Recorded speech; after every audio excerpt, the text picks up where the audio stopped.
16 entrepreneurs are left chasing the $10,000 grand prize. Welcome to the arena. At this stage, a good idea isn't enough. You need a vision. Welcome to round 3 of the arena. The focus of this round: problem and solution, market and competition, your big, hairy, audacious goal, and core values. 2 minutes on the clock. 2 ideas enter the arena. Only one moves on. Let the battle begin. Let the battle begin indeed. Hello and welcome back to the arena. Oh my goodness. This is the final matchup of round 3. We are done with our top 16 after this match, and it has been so thrilling, so exciting, so heart thumping in a way. Our students have really bared it all out. They have not stopped at any stop, and they have really just faced this competition with such intensity, such dedication, such commitment. And I know you as viewers have tuned in with us, supported these students, been there with them since the day one, since we started round 1. So it's such an amazing feeling to always welcome you back as your host and welcome you into this competition. But of course, as your favorite host, I do have a special dad joke lined up for this match as well. And I think you'll really like this one. So trust me, stay with me on this one, okay? Why did the startup bring extra slides? Why did the startup bring extra slides? Just in case they had to slide into success. Well, you know who is definitely gearing to slide into success and move on to the quarterfinals? Our amazing students that are all brimming with excitement to pitch their best idea to you very soon. But before we meet our superstars, it's very important we say hi to our judges. They are the ones that make these impossible decisions look so effortless and easy, and without whom we wouldn't be able to run this competition, right? So first up, I want to introduce a very familiar face. Please join me in welcoming back Alina Ali, Entrepreneurship Manager, White Space at York University. Alina, welcome back to the arena. You've been with us. You've judged so many iterations of this competition. You've been there when we had an old name, when we changed our name. You've seen it all. So I want to ask you, what is so special about the arena for you? What keeps attracting you to this competition? Why do you think this competition is important for our students in this ecosystem? First of all, Natasha, thank you for having me back. It's always so great to be back for the arena. I think something that brings me back is honestly the fire rapid pitches that you do with the students. It's such a great platform at a national level. You're exposing them to, so many audiences and just prepping them to be more confident when they're delivering their business ideas to the world. So I love that. I love the energy. I love the supports that you provide the student as well. And that's what brings me back every year. I love that. Thank you so much, Alina, for those kind words. And it's so true. The way the students are able to take advantage to showcase their ideas to you and touch your hearts is a true testament to their ideas and the caliber of this competition.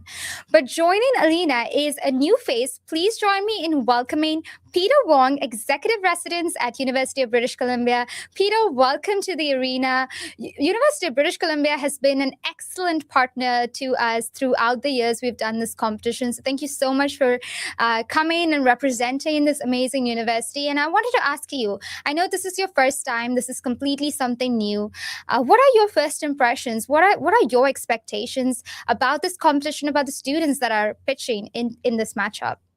As you said, it's my first exposure to this competition. Yeah. I've heard some really great things about it from some of my colleagues that have been involved in it in the past. Yes. So I'm really looking forward to it. I love the energy and the enthusiasm that you bring and everybody here seems to really bring to this competition. So really looking forward to it. Thank you so much, Peter. Those are very kind and wise words. Joining Peter is another new face. Please join me in welcoming Simon Denford, Program Coordinator at the Dun & Deshpande Innovation Center at Queen's University. Simon, welcome to the arena. I know this is your first time as well. And again, Dun & Deshpande has been an excellent partner for us throughout the years since season 1. So I wanted to hear from you as well, some inputs from your end. What do you think makes arena so special? Why do you think this competition is needed for our students? And what are your first impressions? What do you think? Yeah. I'm loving it so far. I've been watching a lot the past few years, and it's great to be on this side of the desk.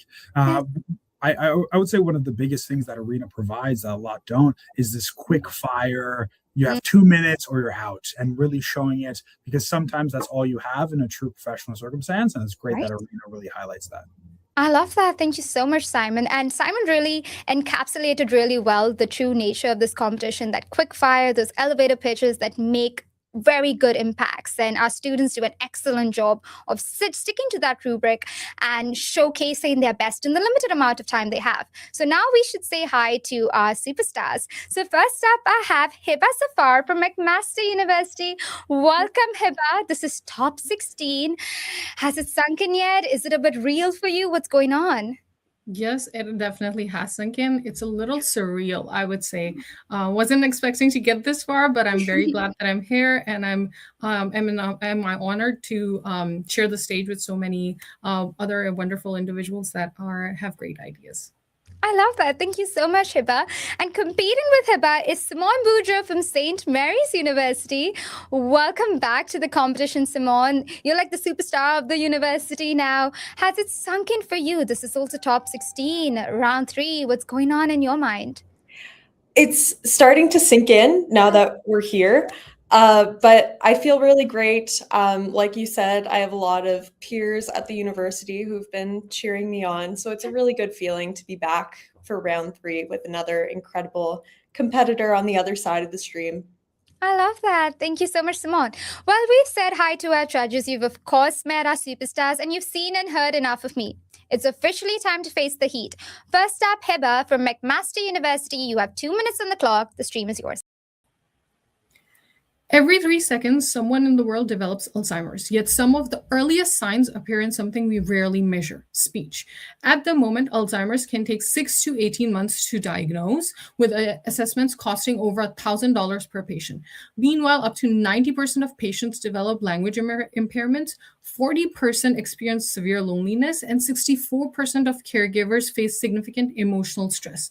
So at Cognicare, we turn everyday conversations into proactive cognitive care.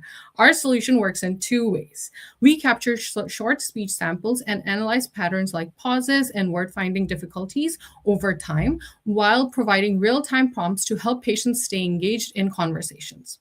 Alzheimer's is already affecting more than 40 million people worldwide, and that number is expected to climb up to 139 million by 2050. To address this growing need, we are starting with primary care in Canada, where cognitive concerns are often first identified. As adoption grows, we will expand into memory clinics and geriatric care facilities.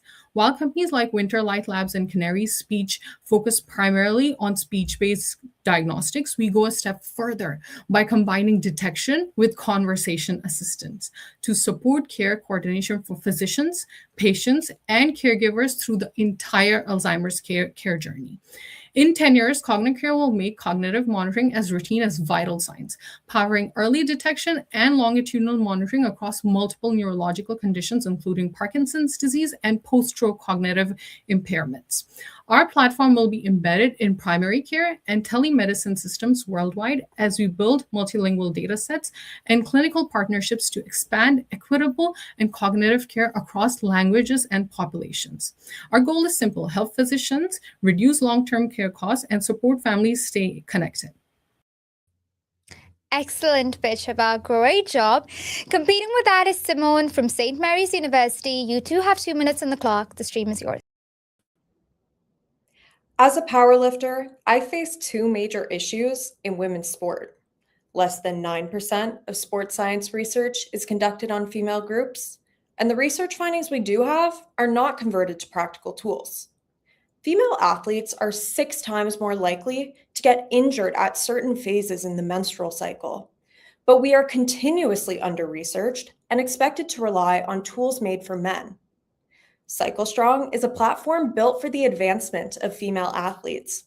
Users track their menstrual cycle and wellness markers and receive guidance to optimize training and recovery. Profits generated through subscription fees will help fund female sports science research, using current information to fund the findings of the future. The fitness tracking market is currently valued at $70 billion globally, with a projected annual growth rate of 18%. There are over 250,000 women playing at a professional or collegiate level in North America, and even more playing recreationally. Available menstrual tracking apps like Flow and Clue focus on fertility tracking instead of athletic performance, while training platforms for athletes like Whoop and Bevel neglect menstrual cycle tracking and focus on the physiology and sport science of men. CycleStrong is a platform that is the intersection between menstrual health and athletic performance. My ultimate goal is to close the research gap in women's sport by funding breakthroughs in women's health research. We want CycleStrong on the phone of every female athlete in North America. We value innovation, boldness, and passion, and we bring a new era of change. As us female athletes are finally getting the recognition we deserve, it's time our training systems catch up. Another excellent pitch. Oh my goodness, this is not going to be easy for our judges, I can already tell. But we'll try and make it a little bit easier by moving into our Q&A round. So Alina, I believe you have the first question for us today. Yes, I do. So my first question is, what strengths and advantages do you have over your competitors? Amazing. What are the strengths and advantages you have over your competitors? Hiba, you're up first. Our main advantage is that we support the entire care journey and everyone involved. While most solutions focus only on screening for clinicians, we provide longitudinal reports to track progression, practical guidance to help caregivers better understand and assist their loved ones, and real-time conversation tools to keep patients socially engaged, which is critical in reducing loneliness and slowing further cognitive decline. Excellent. Thank you, Hiba. Same question for you, Simone. What are the strengths and advantages you have over your competitors? Competing platforms were built by men for men. Research on the menstrual cycle is new and historically underfunded, and these competitors didn't take it into consideration. We reinvest profit into female sports science research, meaning athletes using CycleStrong support themselves and future generations. Our value lies in our mission to combine athlete support with research advancement. Excellent. Thank you, Simone. Simon, I'll be moving on to you now. Could you please reveal your question for this match? My question for this match would be, how did you come up with your big, hairy, audacious goal? Nice. How did you come up with your big, hairy, audacious goal? Hiba, you're up first. We built our BHAG looking at the scale of the problem and who is left out. Alzheimer's is growing globally, but early detection remains slow, expensive, and inaccessible to many populations. While most speech tools are built in English, we recognize the need to expand across languages and cultural contexts. We also saw that speech changes extend beyond Alzheimer's, leading us to focus on a solution that is not only effective, but also globally scalable, equitable, and applicable across other neurological conditions. Excellent. Thank you, Hiba. Same question for you, Simone. How did you come up with your bag? The lack of performance tools for female athletes stems from a systemic problem. Through my customer discovery with female athletes, I've come to understand how much passion women have, not just for their own game, but for the advancement of all women in sport. We want to build a tool where female athletes can optimize their own performance and have the future of sports science in our hands, built by women for women. Excellent. Well, with that, we do conclude our Q&A, and we're going to give some time to our judges to make up their mind. Is it going to be Hiba? Is it going to be Simone? Honestly, I can't tell, and I'm very glad I'm not the judge. So while we wait and anticipate and our judges deliberate, this is this time where we, do quick shout outs, give quick gratitudes to our team here at the Arthur L. Irving Entrepreneurship Center that make this competition possible, hosting the live watch party that we have every day for all of the matches, where we have amazing students come and support our lovely competitors each match. So thank you for that. Thank you for our amazing team that is behind the marketing, the promotion, doing everything right, and, making this competition look so effortless, so easy, so amazing, and a true testament to how impactful it is to not just Nova Scotia, but like to the whole of Canada. So thank you so much to everyone, to every single person that contributes and makes this competition so amazing.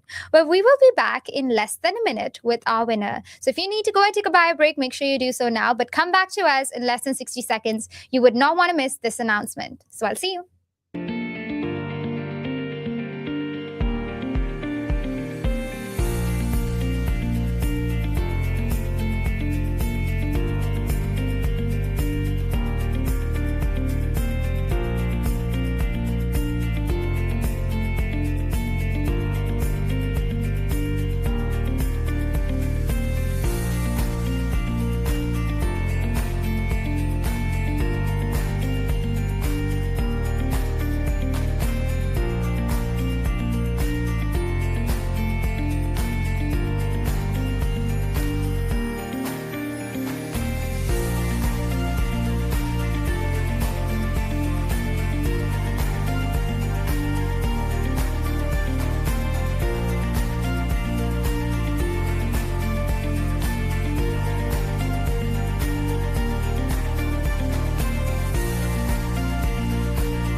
And just like that, we are back like we never left. And my heart is thumping. I cannot imagine what our students are going through right now.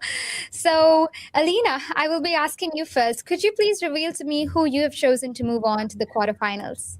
First of all, great pitches, both of you. It was a very, very, very tough call, but I have gone with Hiba Zafar. Amazing. So, Hiba, you have one vote.